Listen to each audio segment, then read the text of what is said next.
Assalamualaikum. Sebelum kita pergi kepada part point 3 transformer, hari ni cikgu nak terang sedikitlah tentang hukum Faraday dan hukum Lenz. Okey, part point 2 ada sikit lagi. Okey, kalau masih ingat pada minggu lepas cikgu ada tunjukkan dua gambar rajah atas dan bawah ni. Gambar rajah atas adalah tentang dawai lurus. Okey, macam mana DGE aruhan berlaku daripada konduktor dawai lurus, okey, yang diletakkan di tengah-tengah dua plat magnet, magnet Manado, dan juga yang bawah tu menggunakan solenoid. Macam mana hubungan interaksi antara ataupun macam mana solenoid merentasi flux magnet daripada plat magnet bar tu tersendiri. Jadi masing-masing cikgu rasa dah ingat kan macam mana DGE aruhan terjadi apabila konduktor merentasi medan magnet ataupun konduktor tu memotong flux magnet, maka berlakulah DGE aruhan. Itu yang kita dah belajar lah pada minggu lepas. Cuma cikgu nak tekankan sekali lagi macam mana nak menentukan arus. Okey, kalau tengok gambar rajah atas ni, sebab ni dalam PDF cikgu tak perlu nak conteng, tak apa, awak tengok saja macam mana arus tu masuk. Okey, kalau nampak point cikgu ni, macam mana arus tu masuk. Okey, cikgu ada tanya dalam soalan dekat Google Classroom, macam mana cara nak menentukan arus kalau bagi dawai lurus. Okey, caranya adalah dengan menggunakan petua kanan Fleming. Okey. Tetapi kalau dia solenoid, ada yang menjawab petua kanan Fleming juga. Tak, kalau nak menentukan arus bagi solenoid, kita menggunakan petua genggaman tangan kanan. Itu ada soalan dalam Google Form baru ni. Ramai yang salah. Kalau solenoid, kita menggunakan petua genggaman tangan kanan. Okey, ini adalah petua tangan kanan Fleming lah. FBI tu. Okey, cara untuk menentukan arus, dan ini kita dah tunjuk dah minggu lepas macam mana arus tu keluar atau macam mana arus tu masuk. Okey, hari ni cikgu nak pergi kepada hukum Faraday. Okey, apa itu hukum Faraday? Okey, ni dia hukum Faraday. Okey, hukum Faraday menyatakan, tengok yang bawah dulu Hukum Faraday menyatakan bahawa magnitude tu nilai dah kan? Nilai DGE aruhan adalah berkadar terus dengan kadar pemotongan flux magnet. DGE aruhan berkadar terus dengan pemotongan flux magnet. Kalau banyak flux magnet yang dipotong, maka DGE aruhan adalah semakin bertambah. Itu maksudnya berkadar terus. Sebab DGE aruhan dia bergantung kepada pemotongan flux magnet. Okey, dengan kita dah belajar kan macam mana cara untuk menambahkan flux magnet untuk dawai lurus. Kita kuatkan magnet, dan juga untuk solenoid dia ada 3 kan. Okey, kalau kita tengok balik apakah cara untuk menambahkan DGE aruhan, kita gerakan relatif tu dengan laju. Kita gerakkan medan magnet tu atau konduktor tu dalam magnet, kita gerakkan dengan laju, dan juga kita menambah kekuatan medan magnet tu. Okey, jadi apabila kita gerakkan semakin laju, jadi makin banyaklah pemotongan flux magnet. Okey, bila banyak pemotongan flux magnet, kadar magnitude DGE aruhan semakin bertambah. So hukum Faraday menyatakan, ditekankan sekali lagi, magnitude DGE aruhan dia berkadar terus dengan pemotongan flux magnet. Ayat yang atas dia nak menyatakan bahawa nilai DGE itu akan bertambah lebih banyak, akan bertambah sekiranya lebih banyak flux magnet dapat dipotong. Okey, samalah maksud dia tu. Bila kita potong banyak flux magnet, maka nilai DGE akan bertambah.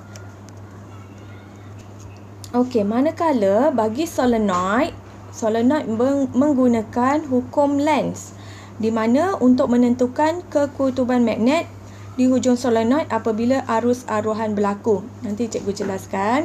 Okey, dan hukum Lenz, erti sebenarnya hukum Lenz menyatakan bahawa arus aruhan sentiasa mengalir pada arah bertentangan perubahan flux magnet yang menyebabkannya. Okey. dia sentiasa arus aruhan yang berlaku tu dia menentang perubahan flux magnet yang menyebabkannya. Okey, cikgu jelaskan kat sini. Okey, maksudnya macam ni kan cikgu dah kata macam mana nak menentukan kutub. Kalau dia mendekati, kalau dia mendekati kutub tu pada solenoid, dia mesti sama dengan kutub pada magnet. Kalau yang biru ni S, so dekat solenoid pun S. Tapi kalau dia menjauhi, dia mesti berlainan kutub. Cikgu dah cakap hari tu kan. Kalau dia U, kawan dia mesti S pada solenoid. Kalau S, dia menjauhi, dia jadi berlawanan U. Okey. Sepatutnya U dengan U ni kita nak dekatkan dia.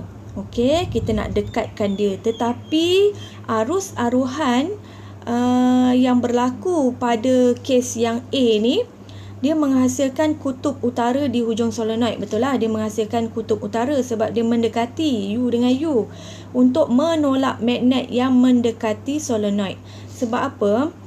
Arus aruhan berlaku, tetapi dia menentang daya yang kita kenakan ke atas solenoid ini. Kita pergi dekatkan dia, tetapi arus yang terjadi dia menolak. Kita nak dekatkan dia tapi dia menentang. Dia tolak arus yang daya yang kita kenakan tu. Okey, kita nak dekatkan dia tapi arus aruhan yang berlaku dekat situ, okey, dia wujud arus aruhan kan? Okey, sebab berlakunya pemotongan flux magnet, tetapi arus aruhan yang berlaku pada gambar rajah A tu sebenarnya dia menentang menolak magnet yang mendekatinya. Sebab tu dia kata ayat tadi, dia melawan, dia menentang perubahan flux magnet yang menyebabkannya. Okey, yang menyebabkannya apa? Kita dekatkan dia. Itu yang menyebabkannya kita menyebabkannya dekat, tetapi dia menentang arus aruhan tu, dia menentang arah perubahan flux magnet. Menentang perubahan flux magnet yang menyebabkannya. Dia menentang, dia akan menolak magnet yang mendekati dia. Sebab secara logiknya U dengan U bila kutub sama, dia tidak menarik kan, dia tertolak kan. Jadi dia sebenarnya menolak.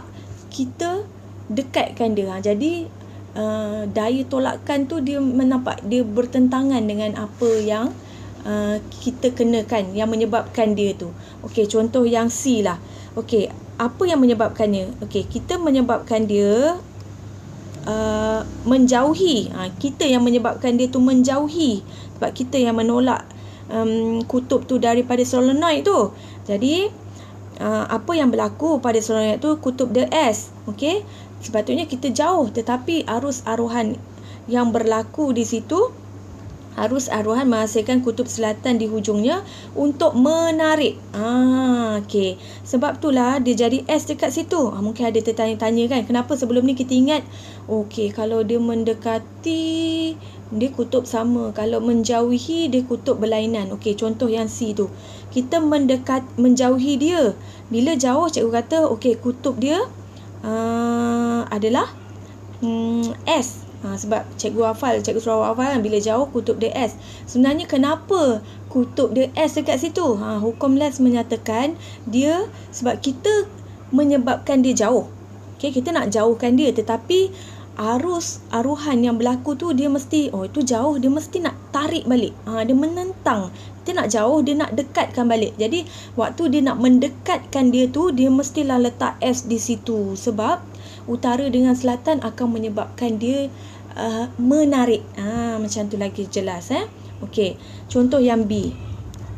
Yang B ni, kalau kat sini S, cikgu kata kalau kita dekatkan, automatik S lah. Okey, secara logiknya kenapa? Hukum Lenz menjelaskan. Okey, kalau kita dekatkan dia, okey, kita nak dekatkan dia ni.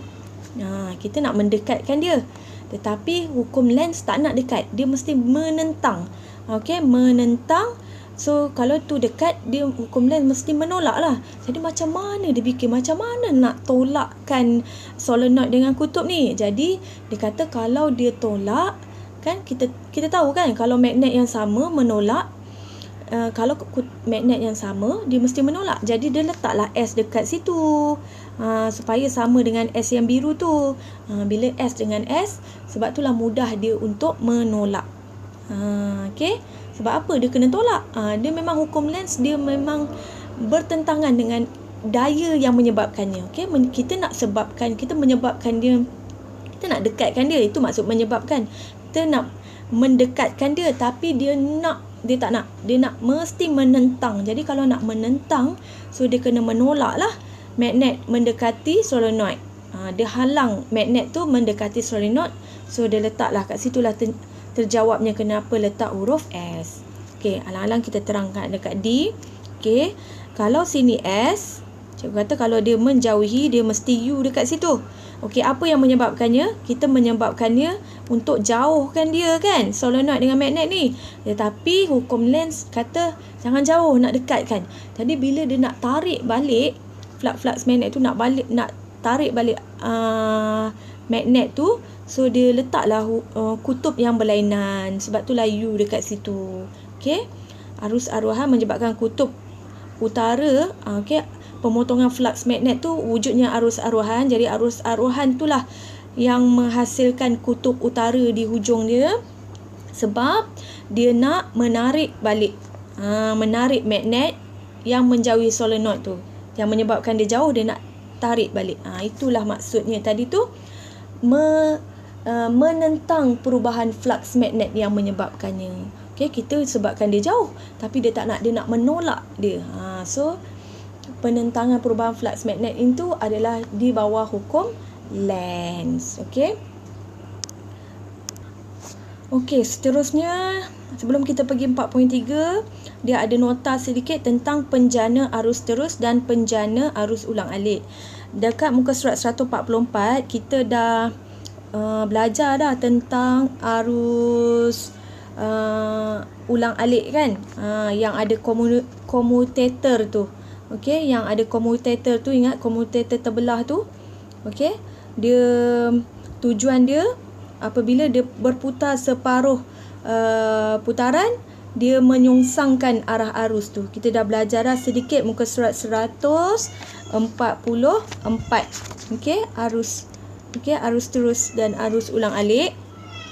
Okey, salah satu aplikasi yang menggunakan konsep aruhan elektromagnet adalah penjana elektrik kincir angin. Okey, penjana elektrik kincir angin.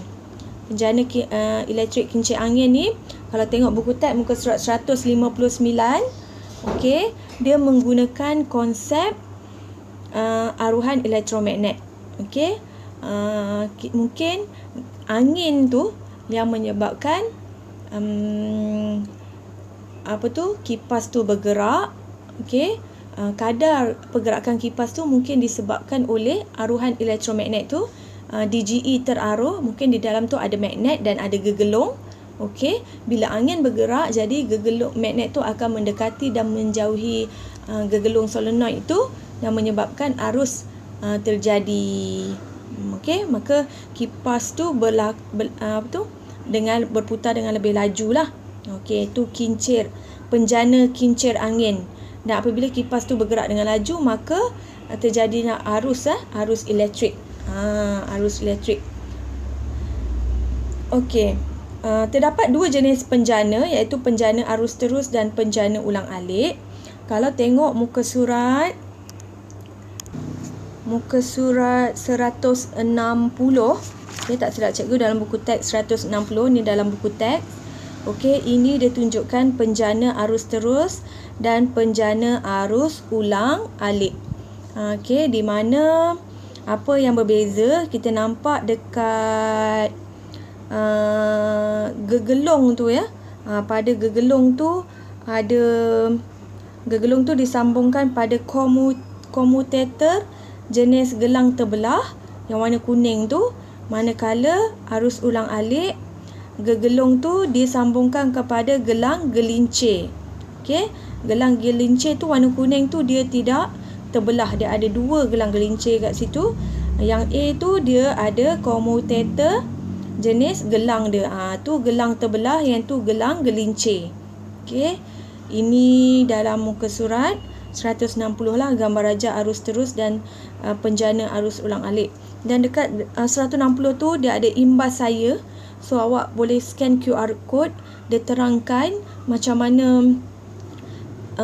gegelung itu berputar.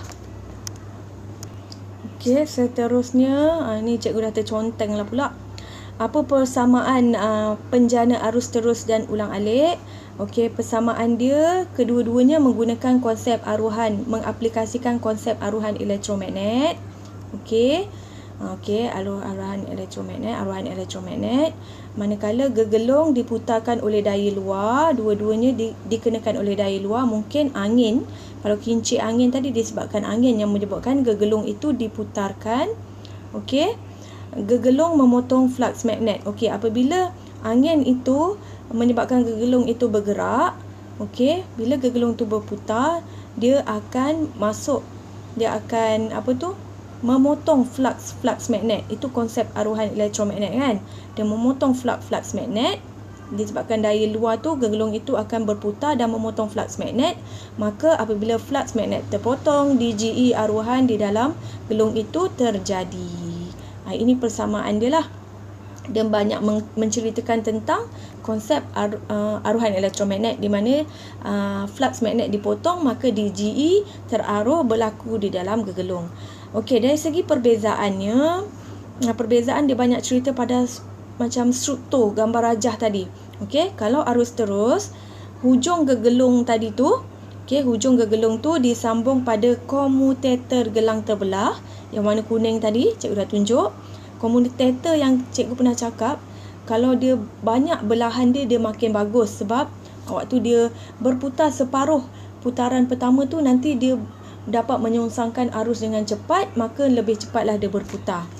Okey, manakala arus ulang-alik, hujung gegelung tu disambung kepada dua gelang gelincir. Ternampak tadi ada dua gelang warna kuning muka surat 160 gambar dia.